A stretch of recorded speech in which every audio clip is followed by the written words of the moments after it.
The funding for this program is provided by the Corporation for Public Broadcasting and the Friends of 4, 10, and 12.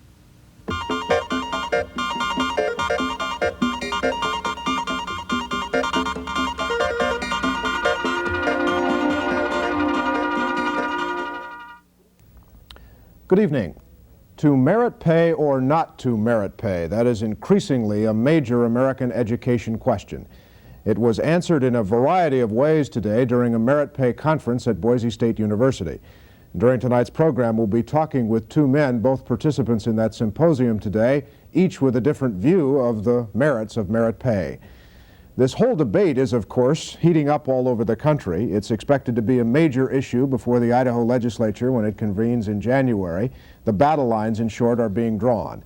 In fact, tomorrow, an Idaho legislative committee that spent the last few weeks studying education reform meets to finalize its proposals.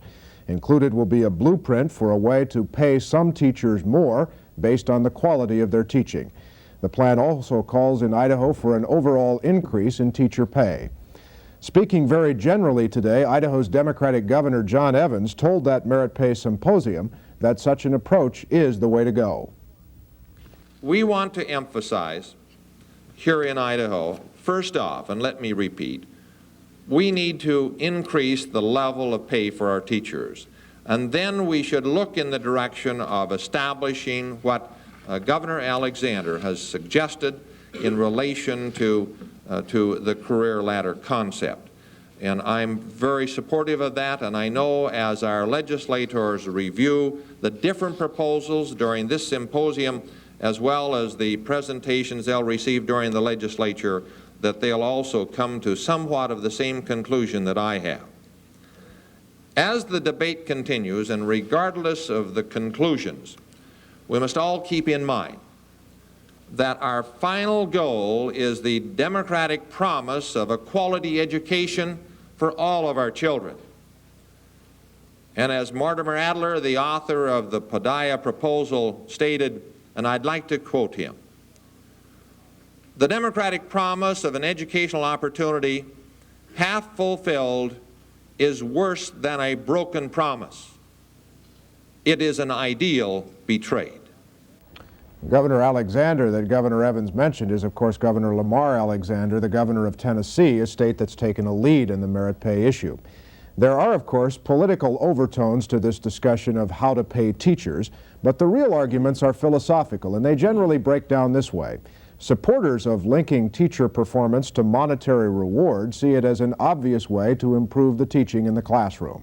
It's further argued that merit pay in its various forms will help attract and retain the best teachers, that it will improve teacher motivation, and it will, in a way, dish out punishment to the incompetent teacher.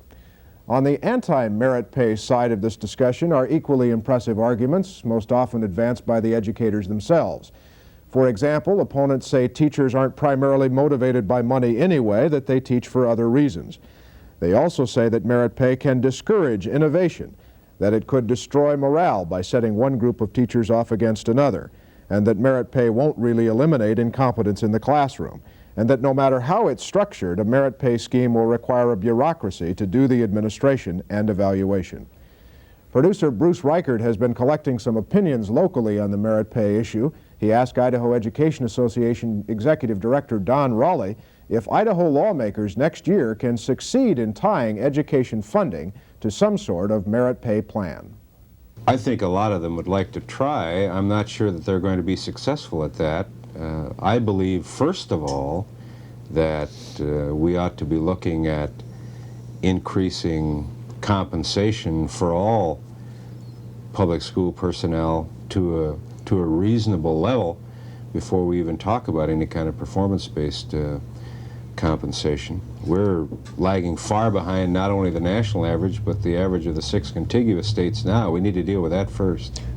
What would it take to bring Idaho teachers' salaries up to the national average?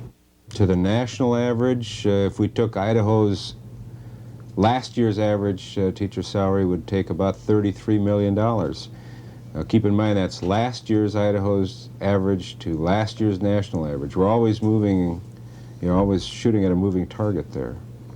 Do you have any disagreement with the plethora of reports that have come out lambasting public education in America and in Idaho? Generally, no. We don't see too much in any of those reports with which we disagree. We certainly welcome all of the scrutiny that education has been placed under. We do disagree with the interpretation of some of the reports, and of course, as with any report, we disagree with some of the minutiae, some of the detail work, but generally no. By fighting merit pay or some form of performance-based pay, aren't teachers in effect arguing their way out of the best chance that they might have for a pay raise this next year? Well, first of all, we're not fighting it. We're keeping an open mind on it. We are fighting the rather simplistic notion that, quote, merit pay is a panacea for education's ills. We don't believe that. We think that's nonsense. But in response to some kind of differentiated salaries based on performance, we're not fighting that. We're keeping an open mind. Can the IEA, the Idaho Education Association, endorse some form of career ladder program?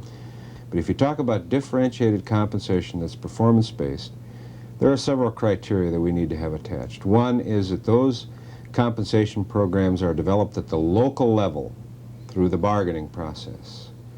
Secondly, that they are not developed in lieu of good salaries for everyone.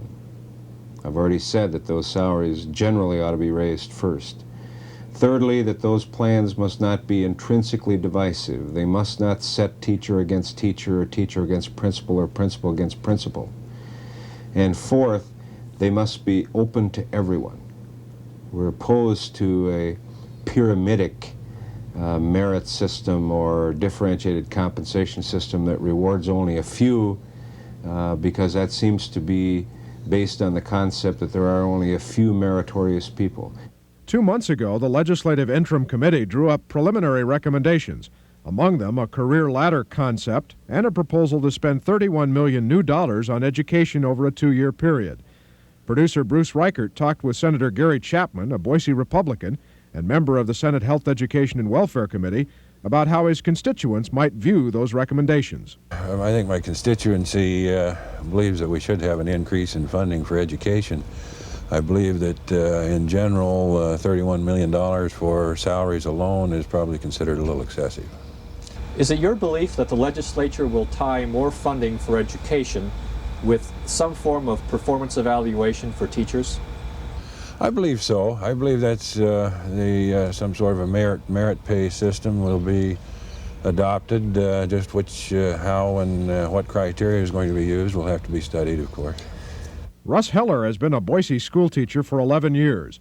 He's now the co-chairman of a committee in the Boise district examining alternative ways of rewarding teacher excellence. We haven't shut down any options. As a matter of fact, we're focusing on career ladder plans. There's another committee in the district that is examining alternative means for rewarding excellence that don't cost a great deal of money. We haven't focused on any specific approach to restructuring, but I guess career ladders have probably received the warmest reception among committee members. What do you say to critics who argue that linking pay to performance has proven to be an effective incentive in the marketplace? I would say they're probably right. I don't think you're going to find much opposition to ideas of performance-based pay. In teaching, we have particular problems which we'll want to address before we rush to judgment, equitable evaluation systems and the like. But in principle, performance-based pay is something I think most teachers would agree with. What is the key to successfully implementing a performance-based system? Teacher involvement. I think the most important factor is involving the practitioner himself or herself in the process of structuring any kind of plans that would involve performance pay, merit pay, or the like. It seems to me that the really good teachers would welcome some form of performance-based salary schedule. Do you find that to be the case? Well, I would welcome a performance-based system, although I'm not presuming any kind of immodesty there. I think most teachers would agree that something has to be done to provide for better rewards, more incentives for effective teaching. At the same time, all professional salaries need to be increased. Local school boards will, of course, have to implement whatever plan is adopted by the legislature. Phyllis Edmondson is a member of the Boise School Board. She talked with Bruce Reichert about what a merit pay plan would have to include in order to gain her support. First of all, that all teachers who are judged meritorious would be eligible for compensation as a meritorious teacher. Secondly, we would need to be sure that we have time to plan an implementation system in coordination with our teaching staff, because a key element in successful merit programs, whether it's in business or education, is that collaborative problem-solving approach to developing the system. Are you satisfied with the quality of the instruction here in the Boise School District? I don't think a board member can ever say we're as good as we could be, but we certainly have a great number of highly competent teachers doing an outstanding job under very difficult circumstances with little reward or recognition. And I do support the quality of education in the Boise District. I think it is among the finest education in the United States. We continue now with this debate over merit pay with two men who spoke to the subject at that merit pay symposium at Boise State University today. Robert Saunders is the Dean of the College of Education at Memphis State University in Memphis, Tennessee. He supports the merit pay concept.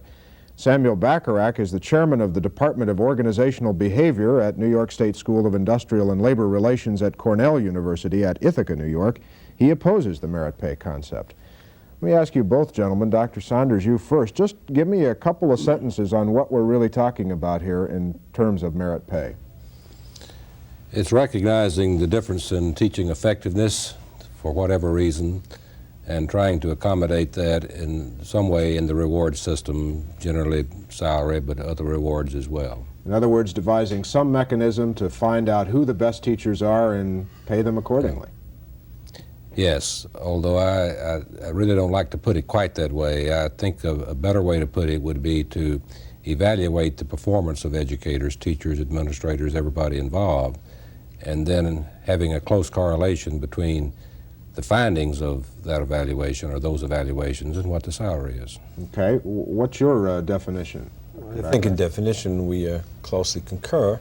I think the basic issue here is that we see that financial rewards is to be the primary motivator and the primary tool by which we will achieve better quality education, primary target being teacher salaries through a merit system. I think in the definition we would concur, but point is I don't want people to go away thinking that an opposition to merit pay needs to be opposition to such plans as master teacher plans, differentiated staffing.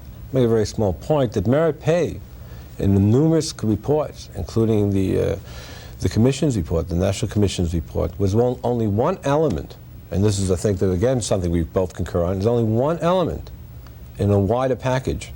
And to my mind, it's that element that I have questions about. Okay, what are your questions? Well, I think there are a number of issues that that come up. One, simple issue of evaluation. Okay, everyone talks about the evaluation of teachers. Merit pay systems in the private sector, if you will, incentive systems in the private sector, have been most successful in those instances where, in fact, we did have some clear notion of evaluation. Indeed, I worry about how exactly we're going to evaluate teachers. Let me give you an example. Let's say we're going to evaluate teachers on the basis of test scores. Okay, in that particular instance, then student test scores. In that particular instance, you'll have a teacher teaching with only one thing in mind: the test score. Now we have to question ourselves: is that what we mean by education? A notion like that, for example, if they're evaluated on the basis of the test score, what does that do to teacher competition? Won't teachers start competing over better students? If I was a teacher and you told me I can have a student with 130 IQ versus a student with 115 IQ, my money was attached to that, I'd fight for the better students. Other very basic issue that's been often made the point that you attract better teachers. Well, everything... Well, before you go on to that point, let me just get Dr. Saunders on this constantly is raised is the problem of evaluation. Who decides what's evaluated? How is the evaluation done? On what basis? How do you answer what Dr. Bachrach says about the problems with the evaluation? Well, I would agree with him that if those criteria were in fact formulated and operationalized, that would be a problem.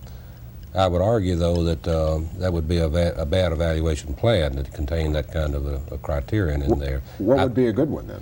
I think if you evaluate teachers in terms of what I would call established best practices, what kinds of behaviors, what kinds of actions that good teachers ought to be taking to promote good learning, then you are more likely to evaluate people in a more equitable way and do not put on the teacher's shoulders the burden of proving the results of their work and the actual impact on the students. There's too much reason why that cannot go that way. It sounds good, but can you quantify something like that?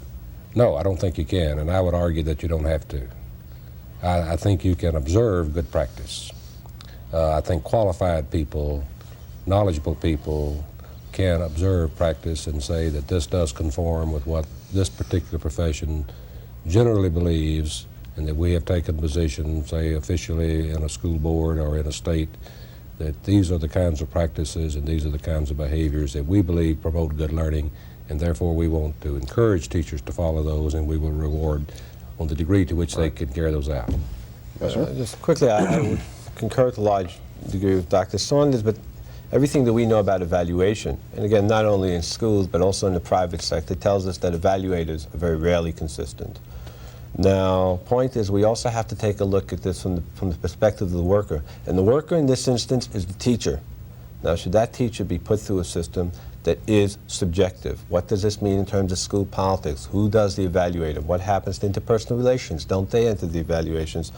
I think we have to really worry. Well, give me just a specific. In other words, you've got an administrator who maybe doesn't like teacher A, even though teacher A is a great teacher and everyone else knows it, but they have personality conflicts. Or you've got an administrator with one a particular slant or something like that. Okay. The point is that it would be nice, and maybe there's an area that we should really concentrate on and concern ourselves with, establishing criteria for evaluation and move in that direction.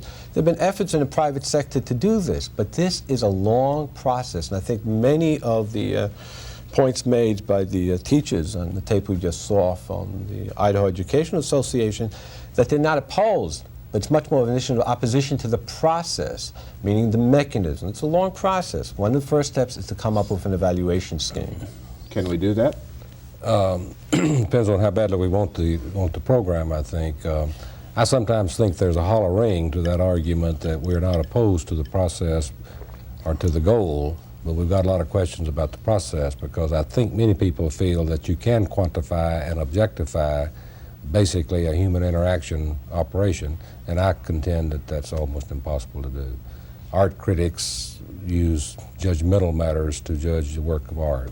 English teachers are not objectively evaluating a theme. A history teacher cannot objectively evaluate a term paper. There's subjectivity. The question is, do you have qualified, neutral, objective people applying subjective judgments? And a system can eventually work that out. Errors will be made, of course, and there will be times when the frailties of human beings will enter in, but that's not sufficient reason not to do it, in my opinion. Dr.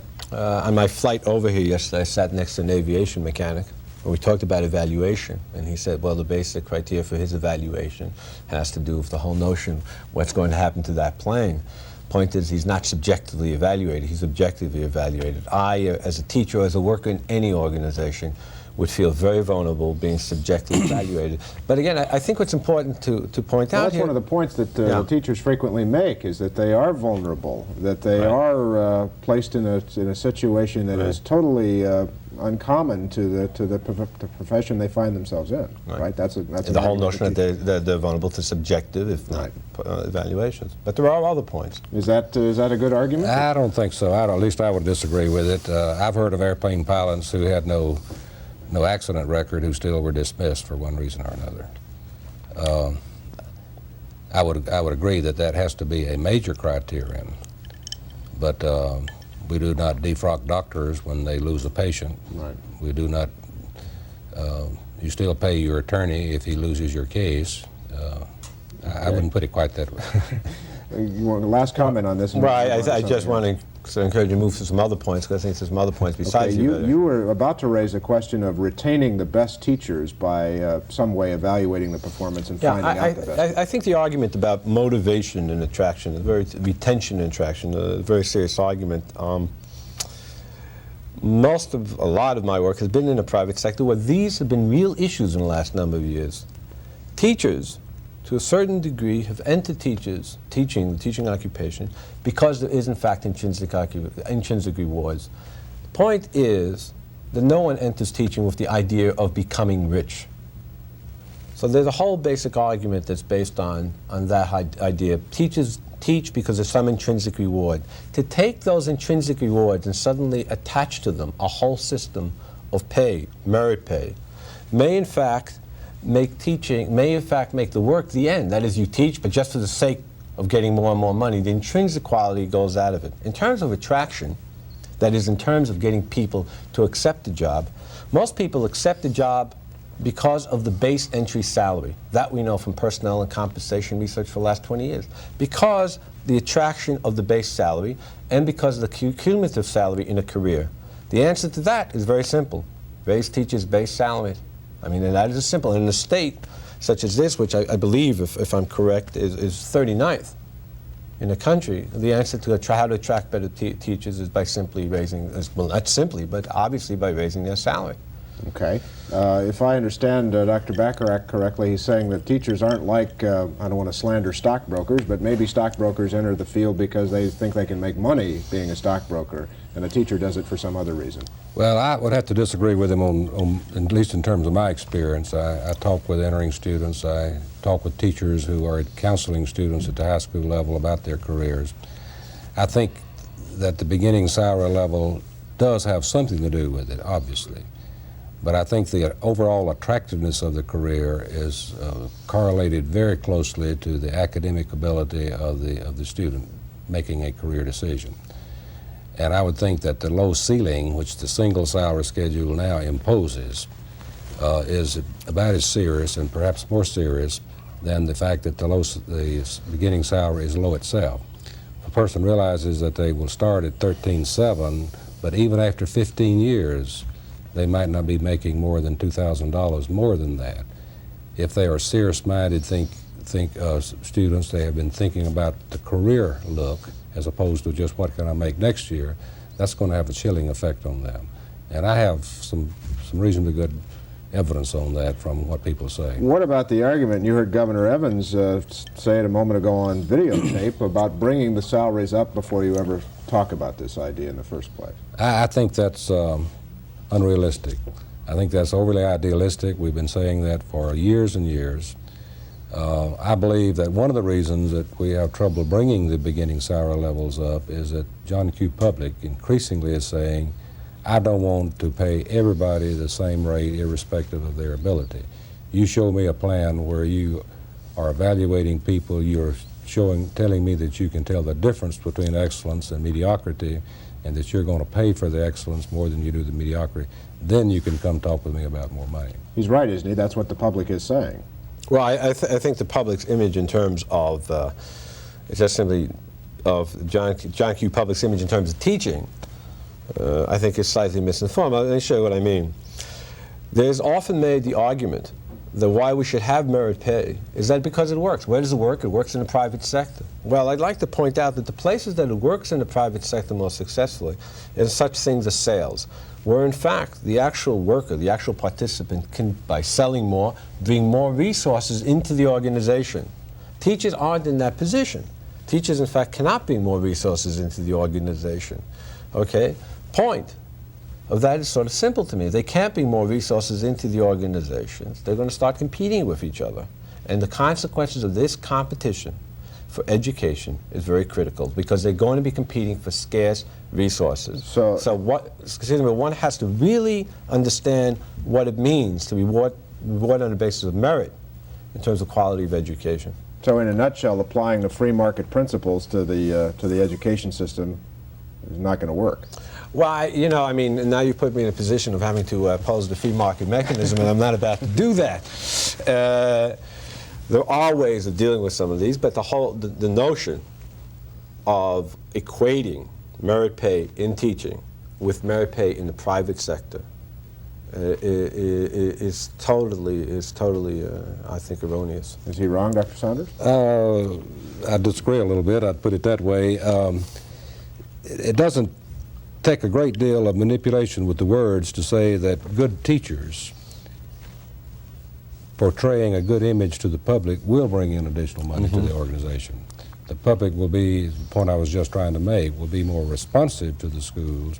And if they say, gee whiz, we're doing a good job, but we want our schools to be even better, and the teachers are working hard, we need to pay them more, and the better ones are being paid more than the not so good ones, that will bring in additional income. See, the free market, you get that through your sales or through the purchase of services. But in education, you get it through the contributions from the taxpayer.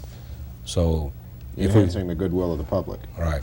Well, and specifically you get it from the local taxpayer, because obviously the federal government is not exactly rushing to assist. Now, if we take a look at voting referendums in terms of budgets for school districts, even before this emerged as a major crisis, which we all concur that education is a major crisis, referendums were being voted down left and right. Now, I can only hope... Referendums to pay more, to spend more money on education. I can only hope that what Dr. Saunders says is right, and as our schools improve, that in fact we'll be able to get the referendums passed more easily. Okay. Let me ask you, we just have a short time left, the political question.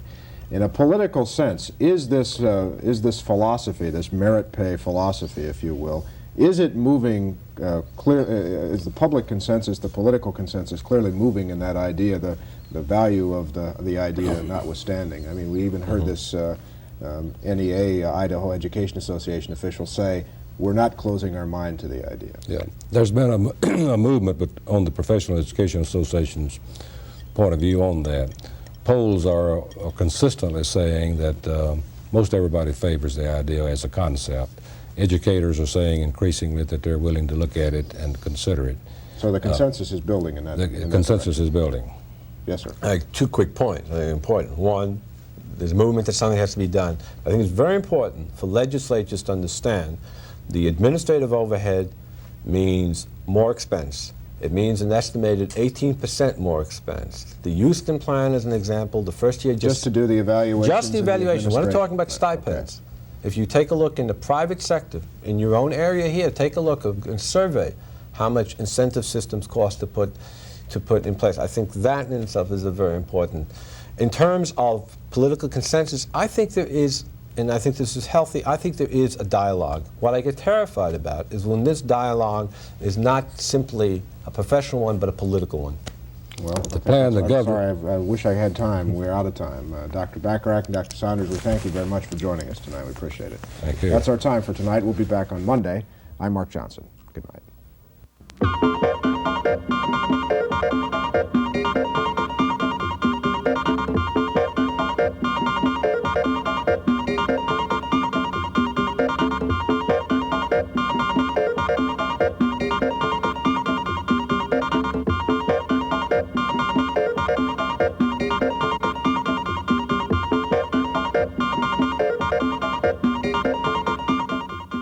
The funding for this program is provided by the Corporation for Public Broadcasting and the Friends of 4, 10, and 12.